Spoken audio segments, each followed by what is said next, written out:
Mesdames et messieurs, bonjour et bienvenue. Dans cette vidéo, je vais t'expliquer pas à pas et de la manière la plus simple comment faire la comparaison entre deux nombres. J'ai pour toi ici 4 exemples à travers lesquels tu vas absolument maîtriser le principe de base de la comparaison.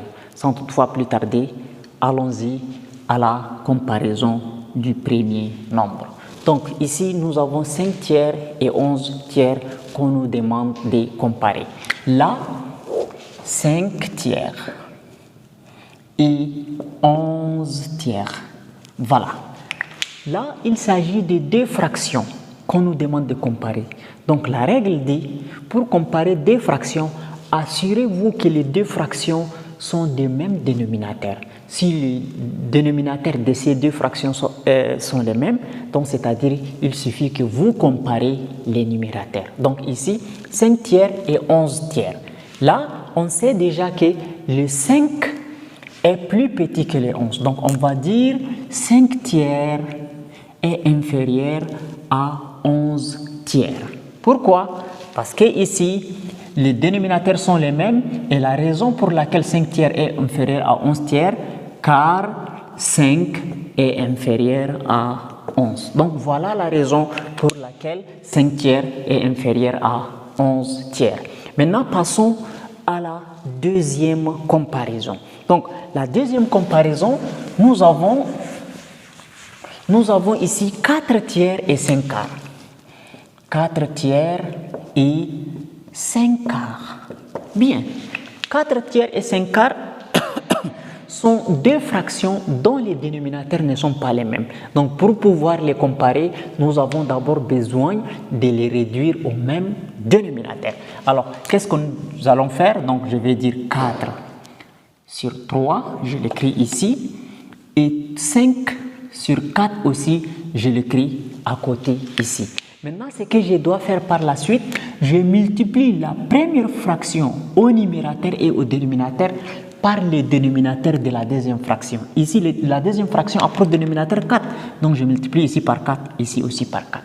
Maintenant, je vais aussi multiplier le numérateur et le dénominateur de la deuxième fraction par le dénominateur de la première fraction, c'est 3, donc 3, 3. Alors ici, 4 fois 4 nous donne 16 et 3 fois 4 nous donne 12.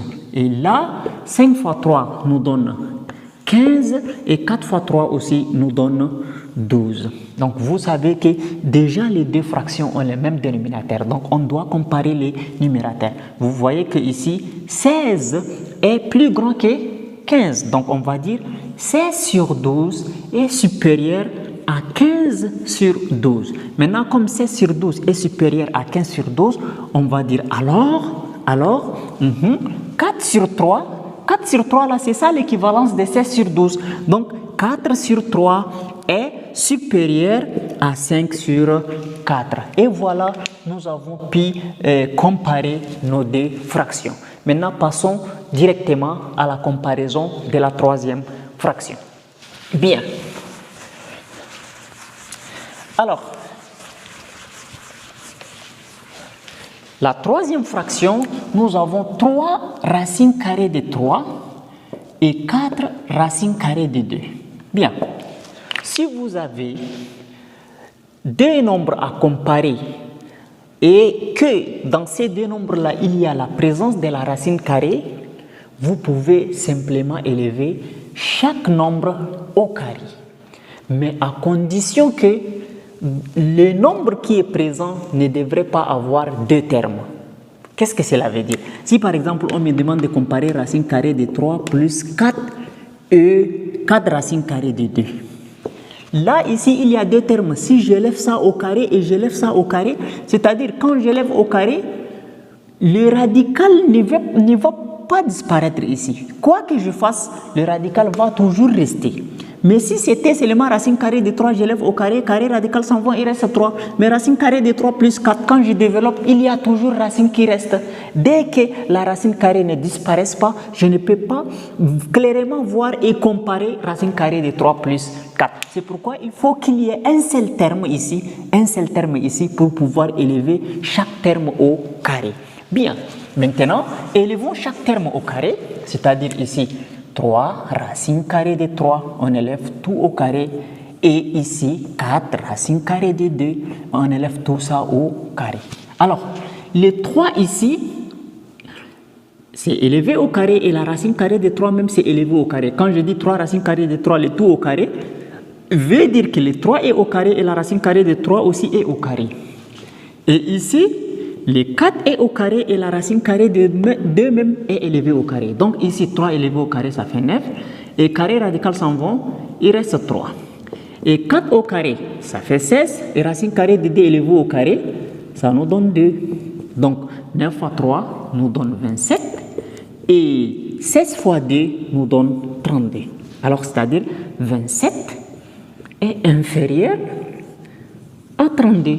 Comme 27 est inférieur à 32, c'est-à-dire 3 racines carrées de 3. Bon, je vais écrire ici. Alors, 3 racines carrées de 3 est inférieur à 4 racines carrées de 2.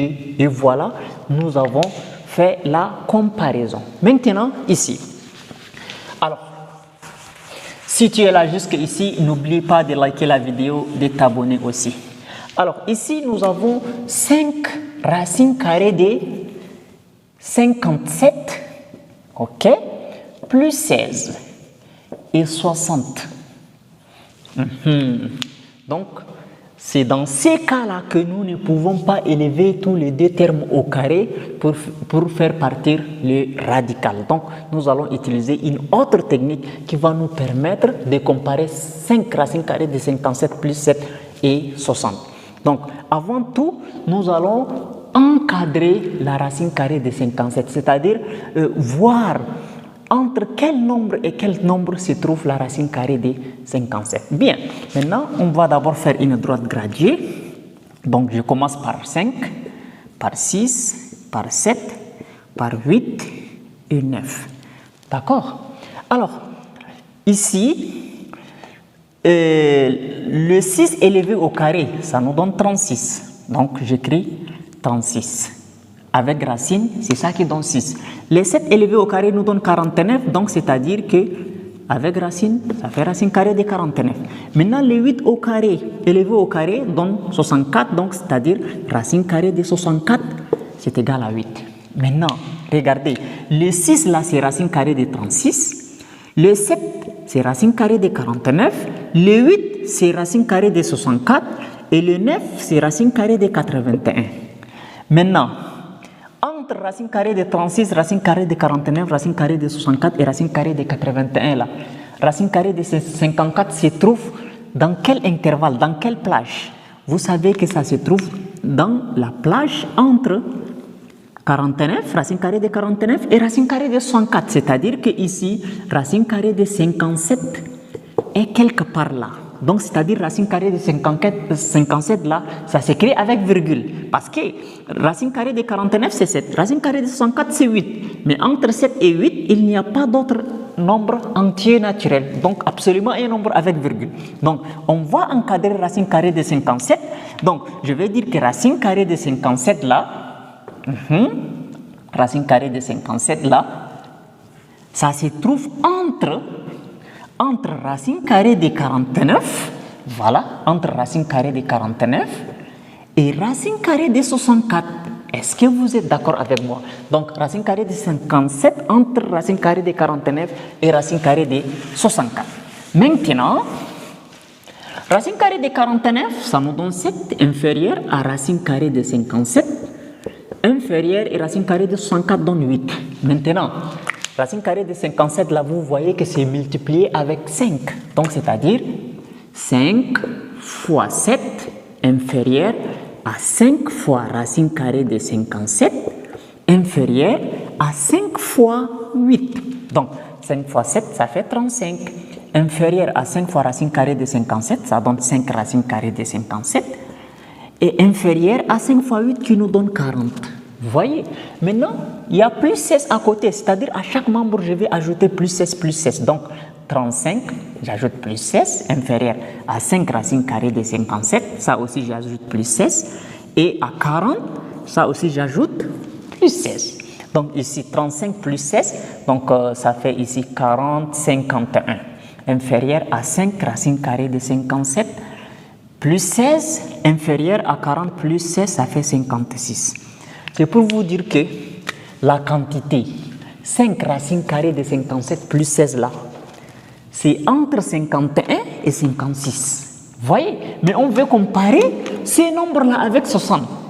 On dit que ça se trouve entre 51 et 56, mais on ne connaît pas exactement où est la place. Ça peut être 52, 53, 54, 55 ou des nombres avec virgule, c'est-à-dire dans ces plages.